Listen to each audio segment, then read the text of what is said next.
وأكيد كل واحد له طريقته الخاصة بالطبخ. جربوا هالمرة تسوون الشجر مع اللحم والحمص على طريقتي. نبدأ بسم الله. وأول شي أبدأ بتحضيره هو اللحم. بعد ما ضفت الزيت ضفت اللحم وبديت أحمس إلى أن تغير لونه وأخذ هذا اللون. بعدها راح أضيف البصل. أكيد هنا أنا ما راح أحمس البصل بس يغلي عندي. بعدها راح أضيف له المي الحار المغلي وأغطيه وأتركه على نار متوسطة. ومثل ما لاحظتوا أنا هنا ما ضفت الكاري أو الكركم أو ورق الغار. أنا هنا ما أريد نكهة مي اللحم تتغير حتى استفاد منها وأضيفها للوصفة. أكيد أنا هنا مستخدمة لحم الغنم يكون لحمه أطيب وأطرى من لحم البقر. وبما أنه اللحم ما مستوي عندي 100% راح أرجع أحمس اللحم مرة ثانية.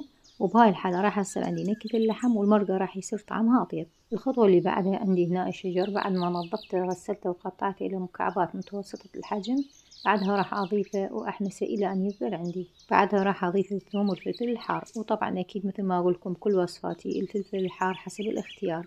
المعنى إذا ما حبيتوا الوصفة تكون حارة تقدرون تستغنون عن الفلفل الحار. هسه بعد ما ذبل عندي الشجر وانحمس مع الفلفل والثوم بعدها راح أضيف الحمص. بالنسبة للحمص بنات تقدرون تستوونه وتحتفظون به بالمجمدة وأي وقت تحتاجونه يكون جاهز عندكم وتقدرون تستخدمونه. بعدها راح أضيف 3 ملاعق كبيرة من المعجون وملعقة ونصف أيضا كبيرة من الملح. وأكيد طبعا إضافة المعجون والملح حسب كمية الطبخة اللي تحضرون. وحتى نحصل على وصفة طيبة وطعمة مميزة ضروري نضيف عصير الطماطم. هنا بعد ما عصرتها راح أصفيها حتى تخلص من بذور. هنا راح أتركها تنضج مع باقي المكونات. ومثل ما وضحت لكم بداية الفيديو أكيد كل واحد له طريقته الخاصة بالطبخ.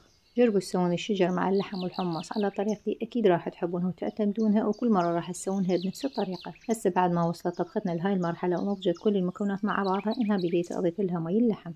راح أضيف كل كمية مي اللحم اللي زادت عندي. ملاحظة إذا ما كفاكم مي اللحم تقدرون تستخدمون المي الحار. وهنا بعد ما ضفت مي اللحم غطيته وتركته تقريبا 40 دقيقة. بعد مرور 40 دقيقة كان عندي شجر مستوي واللحم دايب وصار مثل الزبد. هاي نهاية وصفتنا في أمان الله.